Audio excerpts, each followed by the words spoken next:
The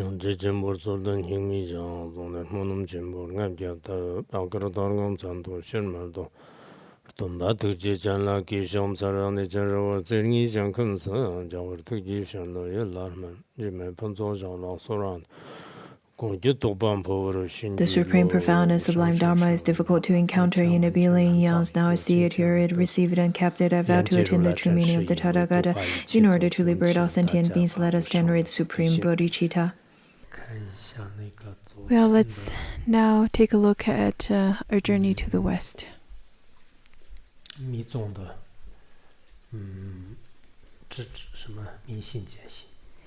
Continue with the pointing out of the recognition of nature of mind.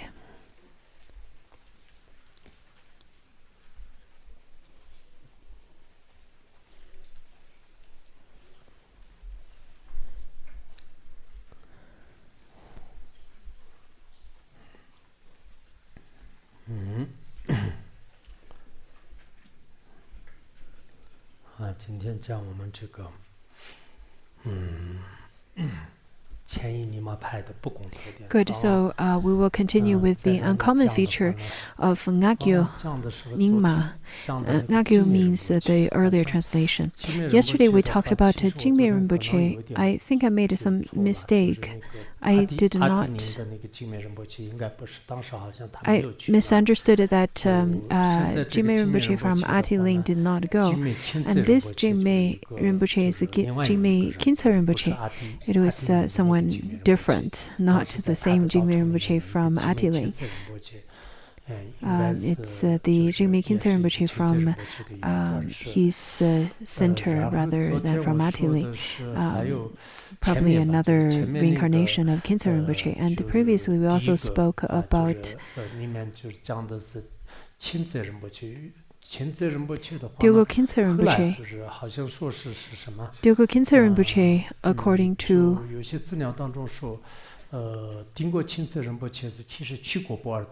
some information, some record, that Dilgo Khyentse Rinpoche also went to Boulder because at the time of the parinirvana of Chogyam Trungpa Rinpoche, Dilgo Khyentse Rinpoche also went there to practice all the rituals back then. Back then, 16th Karmapa, Trungpa Rinpoche and Dilgo Khyentse Rinpoche. So it is said in the record that at the time of parinirvana of Chogyam Trungpa Rinpoche, Dilgo Khyentse Rinpoche also went there. So we'll continue with the teaching given at Zika Khantrul Rinpoche's center. And Zika Khantrul Rinpoche's photo is included in the later part of the book. He is rather tall and he was making the katak offering to Pantsukul Rinpoche in that book. He is a toku. Now let's look at the uncommon feature of Ngagyur Nyingma. Thinking about flourishing, all the 8 lineages of attainment in Tibet, such as Kadampa, as well as the 8 qualities of every lineage masters. Well, previously he talked about the history of Nyingma lineage, and this party, Pantsukul Rinpoche is going to talk about how great the Nyingma lineage is. And then he said that it is true that all of them are of actual reincarnations of Orgyen Rinpoche Padmasambhava. The 8 lineages, such as the Nyingma, Kagyu, Sakya, Jonang, Shamba, Kagyu, Gelug, Orgyen, and probably Chu, and so on. He then talked about, in fact, all of them are, all of those great lineage masters are the true reincarnations of Orgyen Rinpoche Padmasambhava. For example, in both Sakya Pandita's biography and the prophecy of Guru Rinpoche himself, it mentioned that Sakya Pandita was the emanation of Padmasambhava. There was a terma that specifically spoke about that. There's the record of the name of the father and mother and so on. And then in the school of Kagyu, the youth Chandraprabha said in his biography that the peerless Gampopa was an emanation of Padmasambhava. Now, Chandraprabha was a bodhisattva who requested on the Samadhi Sutra in front of Shakyamuni Buddha, and then the Buddha prophesied that you will become a Gampopa. That is why Gampopa for many lifetimes in his previous life his name was Chandraprabha.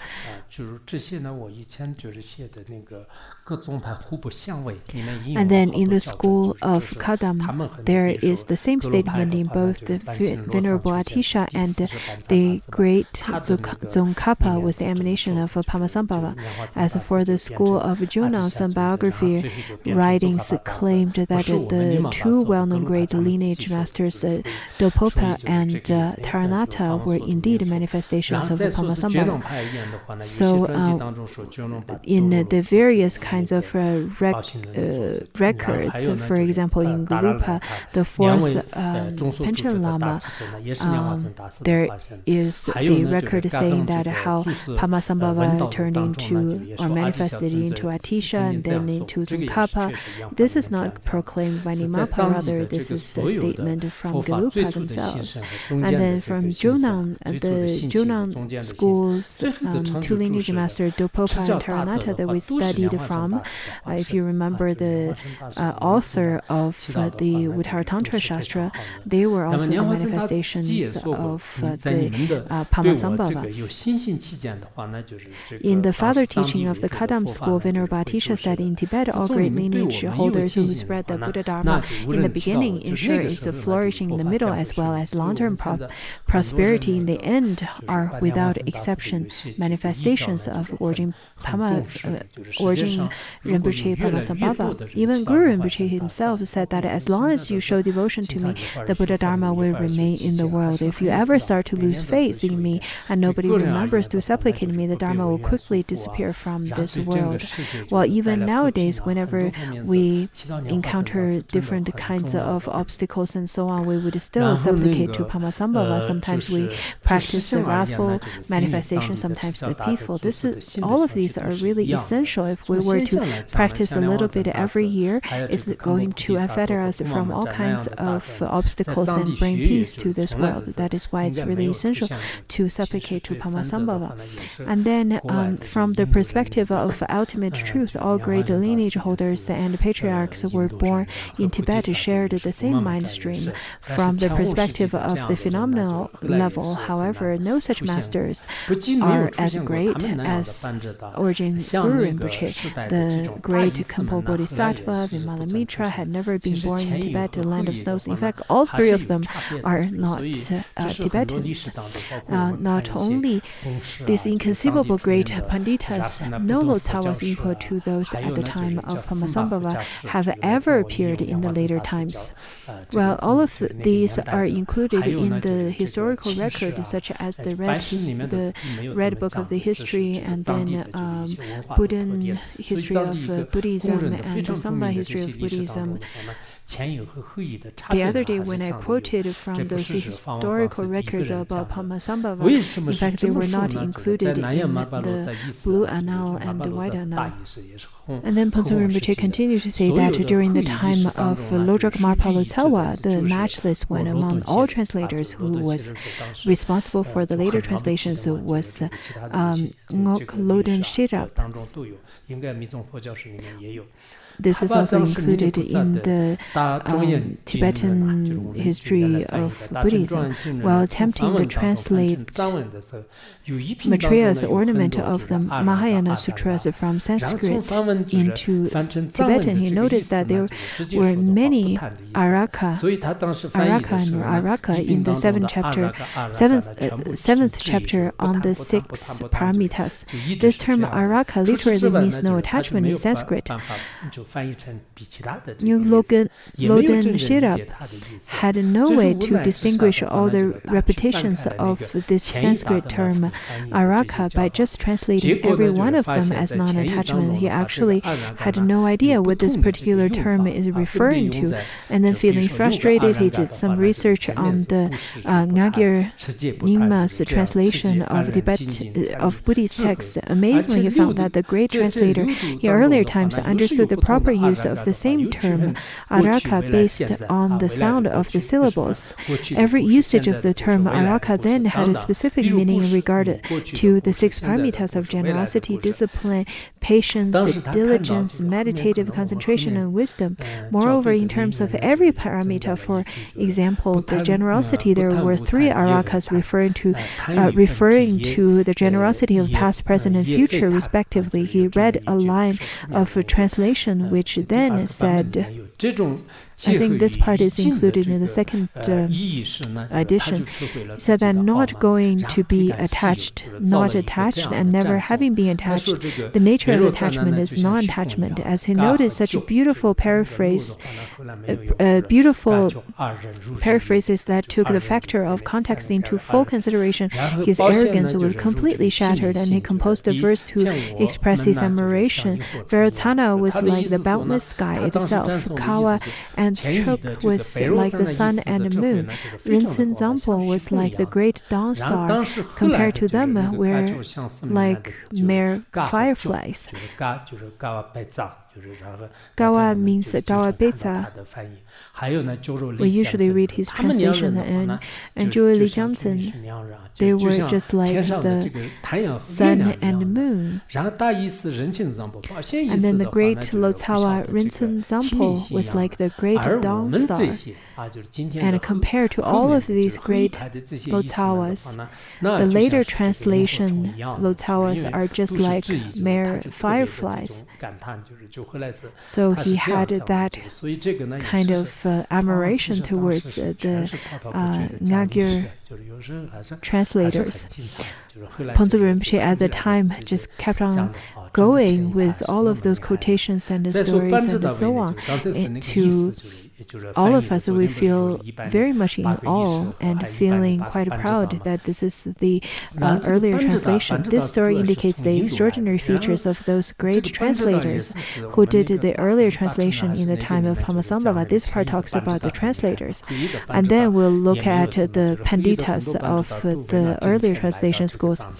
The earlier Panditas came to propagate teachings, and the later Panditas probably there to gain wealth, just like how the Tibetans, when they go to mainland China, their intention is to gain wealth and fame and so on, houses and cars and those of those. Speaking of the great Panditas, Orgyen Rinpoche, Padmasambhava, and Vimalamitra have already gone beyond the aging process of the physical body. Now Padmasambhava now lives in Ngagyur, the southwest subcontinent of Jambuvipa, which is inhabited by Rakshasas, and over there he turns the wheel of Dharma to guide beings. And Vimalamitra now lives in Mount Wutai in the Han region and teaches the Dharma there. He teaches some of the old monks over there. Some of the Mongolians, for some reason, they have certain adversity towards Padmasambhava, and the statues of Padmasambhava are not allowed to be placed at Mount Wutai. And I'm not very pleased about it at all. I think this should be told to Vimalamitra. All Dharma practitioners who follow Padmasambhava, Vimalamitra, and the great Kempo Bodhisattva are called Nyingma followers, and they are able to learn and practice the complete and intact sutra and tantras. This is the uncommon feature of Nyingma. Some may wonder, well, the new school also provides complete sutras and tantras. Why would you say that this is the uncommon feature of the old school? How would you say that this is only unique to the old school then? Indeed, Phuntsok Rinpoche continued to explain, over 300 volumes of Kagyu and Tsongkhapa existing in today's Tibet were mainly translated in the period of earlier translation. Yeah, there are just a few scriptures that were translated independently by translators of the new schools, but the majority of them were translated by the old school translators. Well, in the translations that's available nowadays in the beta forms, there's usually an explanation of who the translator was. So for example, we know who the Madhyankavattara was translated by so-and-so and so on. There are only a few that's translated after the destruction of Dharma, of Buddha Dharma, of Long Dharma. But the majority of the teachings were, the sutras and tantras were translated by Vairocana, by Yishide and Garabeza and so on. Therefore, anyone who practices sutras and tantras in general, and the three inner classes of tantra in particular, are more specifically the Dzogchen Ati Yoga. 那么我们这个世修的这个进序阿尼yoga什么三yoga或者是大圆满的 The three yogas, Dzogchen, Ati Yoga, those teachings belong to the old school of Nyingma. This is the indispensable criteria for determining whether a practitioner belongs to Nyingma or not. Does your center practice the Nyingma tradition? And Phuntsok Rinpoche started asking, are you a Nyingma center? You're Nyingma, right? Phuntsok Rinpoche asked, and some then answered, yes, Nyingma, but also Kagyu. And then Phuntsok Rinpoche right away started to talking about the qualities of both Nyingma and Kagyu. If yes, please remember this point. He said, remember what I've said. This is the most fundamental point that I would like to repeat again. It is Nyingma more than any other school that possesses the complete and intact teaching of Sutrayana and Tantrayana. This is the uncommon and unique feature of the Nyingma school. Other schools, such as Sakya and Kagyu, only possess Anu-yoga Tantra that includes the Mother Tantra, Father Tantras, and non-dual Tantras. However, the three inner classes of Tantra, in terms of Mahayoga, Anu-yoga, and Ati Yoga, are exclusive and specific to Nyingma school. Though that to other schools, there's the Kala Chakra, and there's the teachings of Chandraprabha and so on, but they do not have the Dzogchen Ati Yoga. This might be a little bit longer than usual. And then he continued to say that the Dzogchen Ati Yoga teachings that enables practitioner to achieve Buddhahood in the swiftest way is only accessible in this Nyingma school. At the beginning, it was these two great masters, Padmasambhava and Vimalamitra, who introduced and spread Dzogchen teachings in Tibet and established the Nyingma school. In the middle period, it was the omniscient Longchenpa and the great Pandita Rontsongpa who carried forward the teachings and propagated it in the land of snows. In the later period, it was omniscient Jumipa Rinpoche and Ajahn Khyentse Wangpo who made the Nyingma teachings flourish once again in Tibet. Well, this kind of concise summarization has never heard before. This is really well said. You need to remember it. These are the three periods of Dzogchen teachings, namely the period of the earlier propagation, the middle propagation, and later propagation. The period of earlier propagation, the Dzogchen teaching taught by Padmasambhava was regarded as the new Dzogchen or the Terma Dzogchen, and the teachings given by Vimalamitra was commonly known as the old Dzogchen or the Kama Dzogchen. Thus, there are two types of Ningtik, the old Vima Ningtik or Vimalamitra, and the new counter Ningtik of Padmasambhava. In the period of the middle propagation, Nishan Longchenpa provided extensively the teachings on the mind's nature of luminosity based mainly on the 17 tantras that belong to the category of pith instructions. And then the great Pandita Rontsompa elaborated on the view of the mind's essence of emptiness by following the 21 mother and child tantras that belong to the outer category of mind, as well as the tantra of the inner category of space that are classified into the three sections of white, black, and variegated space. Well, we are studying from the omniscient Dzongchenpa. We learned the text, but the text of Rontsompa, because of the history, we don't have too many of his texts available. But recently, we had already studied the Vajrayana text of entering the way of Mahayana by Rontsompa.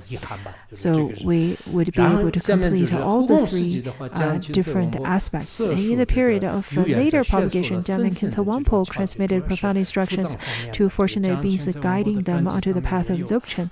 In the Jamyang Khyentse Wangpo's biography, we can see that he was a great master, the Lama of Jumipa Rinpoche. And the text that we recently studied, the teaching on the syllable A, was composed by Jamyang Khyentse Wangpo. We didn't really study too many texts that's composed by Jamyang Khyentse Wangpo. Once in his samadhi, he's foreseen, he saw all of the termas that's hidden by Padmasambhava, as well as the turtles who will review them and so on. So he is considered as the king of all termas. Now, Orgyen Rinpoche Gyantso as well as him had compiled the treasury of all termas. Both of them are the Jumipa Rinpoche's lamas. They expounded on the vast doctrines on the Buddhist philosophy, subduing those harboring wrong views in Buddhism and the Nyingma tradition in particular. If you want to study Dzogchen teachings that is only specific to Nyingma tradition, you must follow the teachings of these six great masters.